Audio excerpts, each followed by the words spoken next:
Hi friends, આજે સવારે મેં આ નાસ્તો બનાવ્યો તો કાલના રાઈસ બચી ગયા હતા. તો મને થયું કે લાવ હું મારા વ્યુઅર્સ સાથે આ રેસીપી શેર કરું. બહુ સુપર ટેસ્ટી, હેલ્ધી અને ખાવામાં એકદમ સોફ્ટ, સ્પંજી એવા આ નાસ્તો બનીને રેડી થાય છે. તો તમારે ત્યાં રાઈસ બચી જાય તો તમે જરૂરથી આ ટ્રાય કરજો. તો ચાલો બનાવીએ. તો એના માટે મેં અહીંયા 1 કપ જેટલો રવો સોજી લીધું છે અને સાથે અડધો કપ જેટલું ખાટું દહીં, બંને એકદમ સારી રીતે મિક્સ કરી દઈશું. તો અહીંયા થોડું થોડું પાણી ઉમેરીને બેટર રેડી કરીશું. તો 1/4 કપ જેટલું પાણી મેં ઉમેર્યું અને ફરી પાછું મિક્સ કરી લઈશું. તો ફરી પાછું આપણે 1/4 કપ જેટલું પાણી ઉમેરી દઈશું અને એકદમ સારી રીતે મિક્સ કરી દઈશું. તો અહીંયા ખાટું દહીં લેશો તો આ નાસ્તો બહુ ટેસ્ટી એવો બનશે. તો આ રીતનું બેટર આપણે રેડી કરી લીધું છે. તો અડધો કપ જેટલું પાણી આપણે લીધું. હવે ઢાંકીને સાઈડમાં મૂકી દઈશું. તો મેં અહીંયા 1 થી 1.25 કપ જેટલા મેં બચેલા રાઈસ લીધા છે.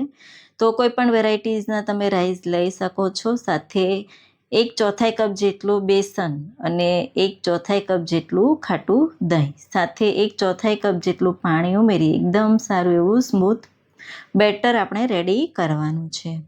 તો એકદમ સારી રીતે આ રીતે આપણે મિક્સ કરી લીધું.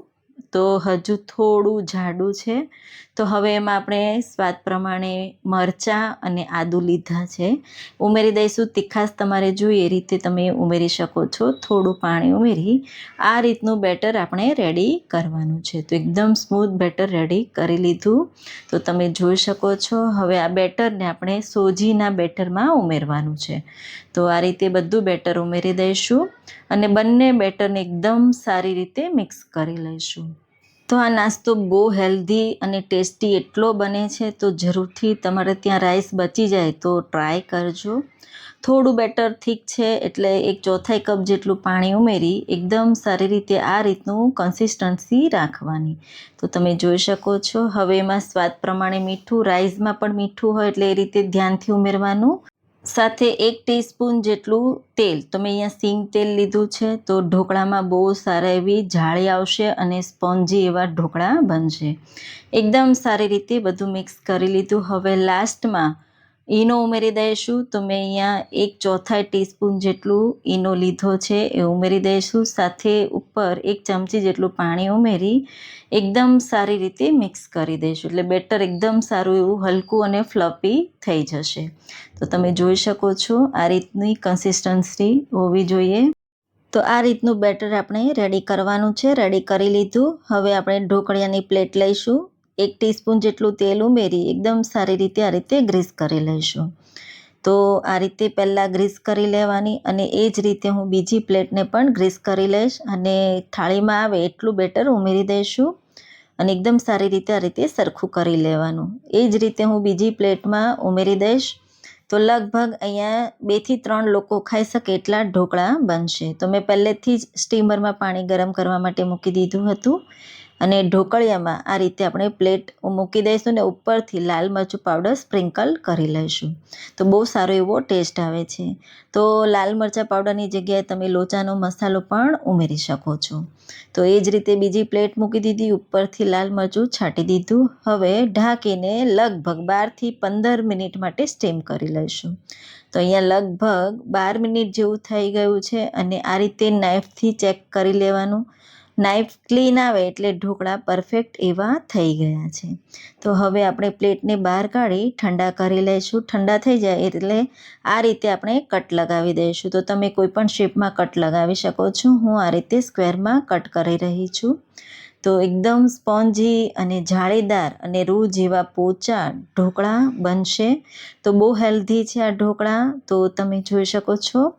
તો હવે આને આપણે સુપર ટેસ્ટી બનાવવા માટે વઘાર કરીશું. તો એક કઢાઈમાં મેં અહીંયા 1 ચમચા જેટલું તેલ લીધું છે. તેલ ગરમ થાય એટલે રાઈ અને જીરું બંને ઉમેરી દઈશું. ફૂટવા આવે એટલે સફેદ તલ, અને સફેદ તલનું પ્રમાણ થોડું વધારે રાખવાનું. થોડા મીઠા લીમડાના પાન ઉમેરી દઈશું. સાથે લીલા મરચાં કટ કરીને ઉમેરીશું અને આ રીતે આપણે ઢોકળા ઉમેરી દઈશું અને એકદમ સારી રીતે આપણે મિક્સ કરી લઈશું. જો તમારે ક્રિસ્પી બનાવવા હોય તો તમારે થોડી વાર વધારે કૂક કરવાના, સાતળવાના, એટલે એકદમ સારા એવા ક્રિસ્પી થઈ જશે. તો આ ઢોકળા એકદમ લચકદાર અને સ્પોન્જી અને સોફ્ટ એવા ઢોકળા બનશે. હવે ઉપરથી કાશ્મીરી લાલ મરચું પાવડર સ્પ્રિંકલ કરી દઈશું અને થોડા લીલા ધાણા. એકદમ સારી રીતે બધું આપણે મિક્સ કરી દઈશું. એટલે મસાલેદાર ઢોકળા બનીને રેડી છે. જરૂરથી ટ્રાય કરજો. આ ઢોકળા બધાને જ બહુ ભાવશે. એટલા ટેસ્ટી અને હેલ્ધી બધાના ઘરમાં થોડો રાઈસ તો બચતો જ હોય, વધતો જ હોય, તો જરૂરથી આ રેસીપી ટ્રાય કરજો. તો ગરમ ગરમ ઢોકળાને સર્વ કરીએ તો વરસાદની સિઝનમાં ચા સાથે ખાવાની તો બહુ જ મજા આવશે. તમે ગ્રીન ચટણી, ટોમેટો કેચઅપ સાથે સર્વ કરો. બાળકોના લંચ બોક્સમાં પણ તમે આપી શકો છો અને નાની નાની ભૂખ હોય ત્યારે તમે આ બનાવીને ખાઈ શકો છો. તો અને રાઈસનો પણ ઉપયોગ થઈ જશે અને નવો નાસ્તો બનીને રેડી થશે. તો તમે જોઈ શકો છો અંદરથી સોફ્ટ જાળીદાર એવા ઢોકળા બનીને રેડી છે. તો રેસીપી ગમી હોય તો મારી રેસીપી લાઈક કરજો, શેર કરજો અને ફોલો કરજો. આવજો.